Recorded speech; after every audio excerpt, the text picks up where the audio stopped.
In the Factor follow-up segment tonight, President Obama wants to force so-called rich people to give more money to Washington. Some will argue we should not even consider, ever, raising taxes, even if only on the wealthiest Americans. It's just an article of faith to them.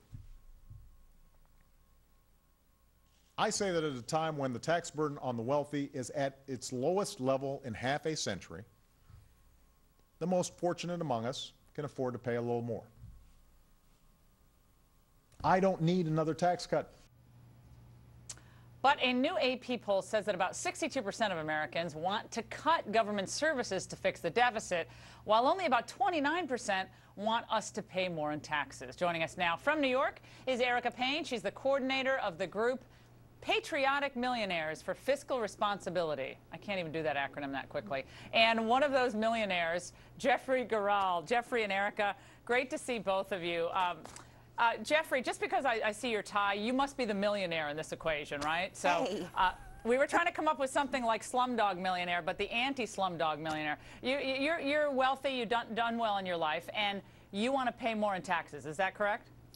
Well, I think that we've got a mess on our hands that both sides are responsible for, and in order to get out of it, I think all Americans have to help. And frankly, if it means that I've got to pay more taxes, I'm prepared to do that. I think it's unfair to put the burden just on middle income and poor people. Now, having said that, I have no desire to see the government piss away this money, and I think we all agree that we've got to cut spending dramatically.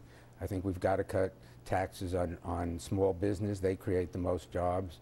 But having said that, I think it's only fair to ask the wealthiest Americans to do their share. And I certainly, just before I came here, as a matter of fact, I wrote a check for $850,000 for my April 15th tax payment. Oh, now we're learning a lot about you. I love this. Right. You're very forthcoming with your personal information. Jeffrey, so you wrote that money. That's a big check, and we'll get Erica in on this in a second. But what's stopping you from writing a bigger check, right? Presumably you could write quite a much bigger check if you wanted to. Did anyone tell you you couldn't, or is preventing you from giving you that money, giving them the money? Truthfully, if I knew that writing a bigger check would only go to pay down the deficit, I'd be happy to write a bigger check. If you want to know what I really think we should write that in the memo part of the check. Just say only to be used for paying down the deficit. Well, but you can't do that. I think you know, where's this theory about lowering taxes that creates all these jobs? The first thing Bill Clinton Well, we know one thing that doesn't create jobs, Jeffrey. Let me tell you what doesn't create jobs. What? Obamacare didn't create jobs.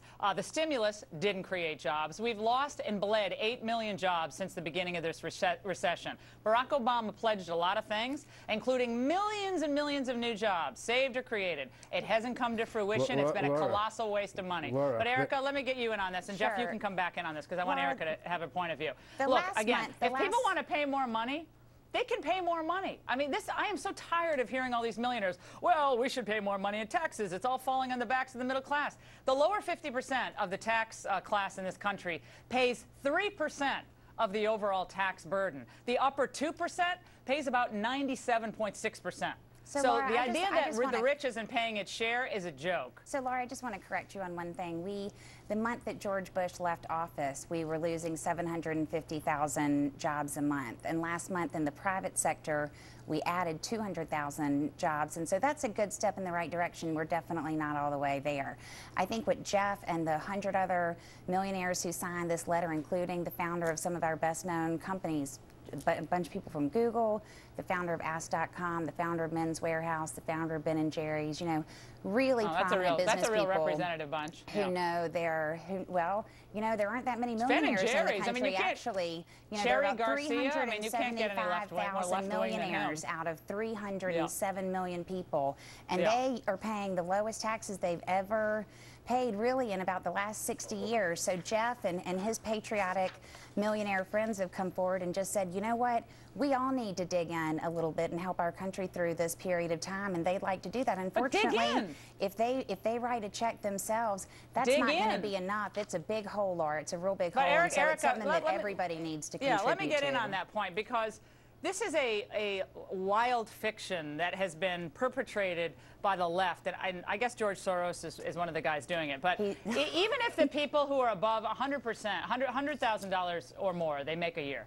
even if they're taxed at the highest level contemplated, that doesn't even cover this year's deficit spending. When you do the math, you know, Journal's done this, I believe The Economist has done this, Financial Times has looked at this.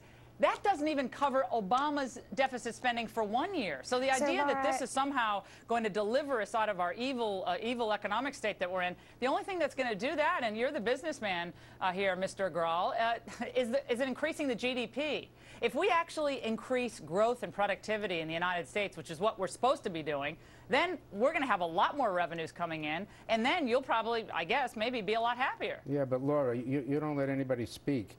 The fact is that when Bill Clinton came into office, the first thing he did was raise taxes on people.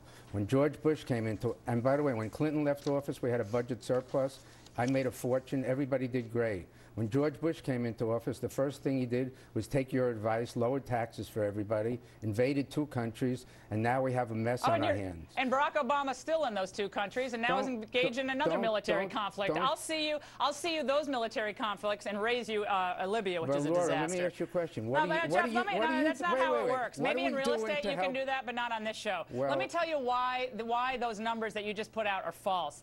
The unexpected revenue windfalls from Bill Clinton's time in office, his second term, were largely the consequence of lower tax rates on capital gains. People were making an enormous amount of money on capital gains in those boom years. That's what brought a lot of money into the federal treasury, and that's my last word on this. You guys, we appreciate it.